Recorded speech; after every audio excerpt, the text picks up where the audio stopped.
YouTube channel के सभी दर्शकों, साथियों, मित्रों का सादर अभिनंदन, बहुत बहुत आभार। साथियों, आज हम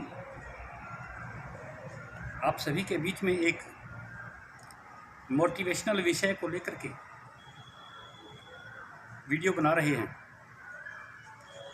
मैं आप सभी से अनुरोध करता हूं कि यदि यह वीडियो आपको अच्छा लगे तो आप इसे लाइक करें, सब्सक्राइब करें,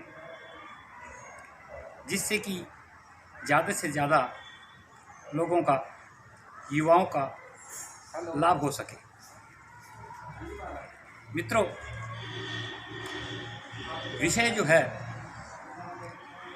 वह सक्सेस से संबंधित है कि सक्सेस जो जीवन में हर व्यक्ति चाहता है, किस प्रकार हम ज़्यादा से ज़्यादा सफल बन सकते हैं। ऐसी कौन सी दिक्कतें पैदा होती हैं जिससे कि हम अपने लक्ष्य को प्राप्त नहीं कर सकते और पीछे रह जाते हैं। तो इसके लिए हम यह समझना होगा कि वास्तव में सक्सेस क्या है। तो मैं अपने युवाओं से, बच्चों से जो आज शिक्षा ले रहे हैं, पढ़ाई कर रहे हैं, और ये बच्चे मेरे देश का भविष्य हैं, तो इसलिए इनका ज्ञानवान होना, मानसिक तौर पर मजबूत होना, जहाँ इनके भविष्य में निखार लाता है, वहीं ये देश के भविष्य को भी उज्ज्वल कर सकते हैं। इसी विषय को लेकर के यह चर्चा हो रही है। तो साथियों, सक्सेस वास्तव में अपने लक्ष्य को प्राप्त करना है। जब कोई लक्ष्य आप निर्धारित करते हैं, कोई टारगेट बनाते हैं, और जब वह प्राप्त हो जाता है, वह सक्सेस यानी सफलता या सफल होना माना जाता है।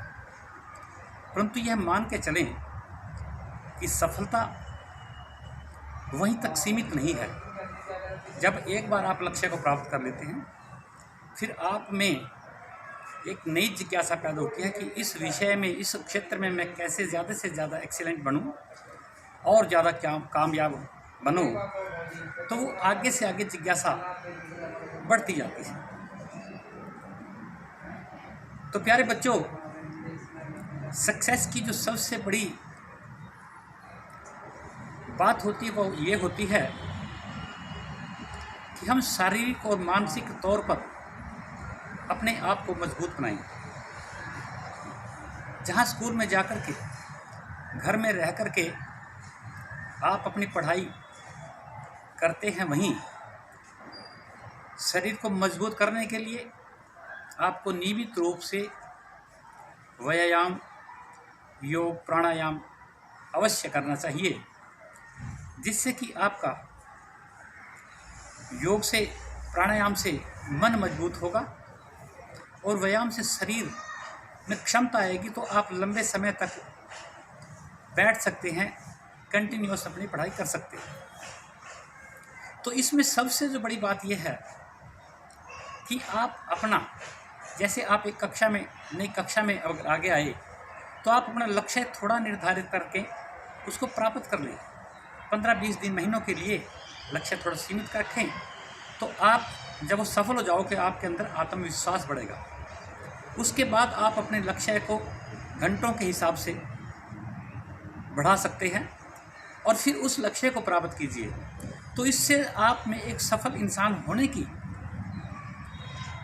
वो प्रवृत्ति बनेगी और आप कभी भी हारने वाले नहीं बनेंगे। परंतु एक बात साथ आप ये ध्यान रखें कि जब आप अपने लक्ष्य को प्राप्त करना चाहते हैं, उसमें अगर असफल भी हो जाएं, तो निराशावादी मत बने, क्योंकि वो जो नेगेटिविटी है, जो नेगेटिव अप्रोच है, आपके जीवन को और आपके लक्ष्य को कमज़ोर करती है। बल्कि आप ये विचार करें कि मैं सफल होऊंगा, मैं इसके लिए पूरा प्रयास करूंगा, मैं 100% दूंगा, और इसके लिए जितना भी आप प्रयास करें वो करना चाहिए। तो मैं आप सभी को एक 4D, 4D। First D, decision. आप थोड़ा निर्णय लेने में सावधानी बरतें, जल्दबाजी में कोई निर्णय न लें। आप किसी सब्जेक्ट के बारे में चिंता कर रहे हैं तो आप उस सब्जेक्ट को जो है ना ध्यान से समझें, और उस सब्जेक्ट में आप किस प्रकार से उसको आगे बढ़ाएंगे, करेंगे, तो आपको ये ध्यान रखना हो जाएगा। फर्स्ट डी हुआ डिसीजन, तो आप उसमें ध्यान बढ़ते हैं। दूसरा होता है डिटर्मिनेशन। सेकेंड डी होती है कि आप फिर जो आपने निर्णय लिया है उसके लिए आप पूरा संकल्प लेकर के आगे बढ़ें, और ये सोच कि मैंने जो सोचा है मैं उसको पूरा करूँगा। तो आप देखेंगे कि वो जो निर्णय है वो आपको बढ़ाएगा और आप सफलता का दूसरा कदम छू लेंगे। तीसरा कदम आता है कि डेडिकेशन, कि आप उसके लिए 100% अपना दे दें। जो आपने पहले सोचा, आपने उसका संकल्प लिया, फिर आप उसको 100% एक डेडिकेशन से, पूरे समर्पण भाव से प्राप्त करने का प्रयास करेंगे। और चौथी डी जो आपकी मंजिल होती है वो होती है डेस्टिनेशन। फिर आप अपनी मंजिल को प्राप्त कर लेंगे। निस्संदेह इसमें कोई शक नहीं है। जब आप अपने मन को, अपने भाव को, अपने विचारों को मजबूत करेंगे, मन एकाग्र होगा, तो आप फिर निश्चित सफल होंगे। एकाग्रता बहुत जरूरी है। आप कम समय के लिए पढ़ें तो आप वो जो चीज़ पढ़ेंगे वो आपके ध्यान में आएगी, और ये भी आपको फिर एक लक्ष्य को निर्धारित करने में। और उसके बाद क्या होता है प्यारे बच्चों, सफल होना ही काफ़ी नहीं है। आप देश का भविष्य हो, आप इंजीनियर बनेंगे, डॉक्टर बनेंगे, अनेक क्षेत्रों में जा कर के, चाहे कोई इकोनॉमिस्ट बनेगा, चाहे कोई राजनीति में जाएगा, कोई, सब आपने ही देश को संभालना है। आप इस देश की जान हो प्यारे बच्चों, युवाओं। तो आप आगे अपने निर्णय को बना करके आगे बढ़िए। दूसरी जो बात होती है कि खान पान जो होता है वो बेहद ज़रूरी है। आपका सात्विक आहार होना चाहिए, उसमें फ्रूट, जूस, ड्राई फ्रूट्स, बादाम हैं, तो आप चाहे काजू है, और फलों में आप जो है ना संतरे हैं, पपीता है, अनार है, जो भी मौसमी फल है वो आपकी ताकत को बढ़ाता है। जो सबसे बड़ी जो चीज़ होती है सफल इंसान के लिए, सफल शिक्षक बनने के लिए, तो क्या होती है कि आपका पॉजिटिव एटीट्यूड बना रहना चाहिए, तो आप तब सफल होंगे। तो मैं इन्हीं के साथ आप सभी का बहुत बहुत धन्यवाद करता हूँ। आप इस वीडियो को सुन करके अंत तक जब आएंगे तो आपको एक नया मार्गदर्शन मिलेगा। नवजीवन स्कूल के बच्चों ने इस बात की मुझे प्रेरणा दी कि मैं उनके लिए एक वीडियो बनाऊं, तो बहुत बहुत मैं आभार प्रकट करता हूं कि आपने इस विषय को आगे बढ़ाया। तो आपके लिए यह समर्पित है। बहुत बहुत धन्यवाद। जय भारत, जय माँ भारती।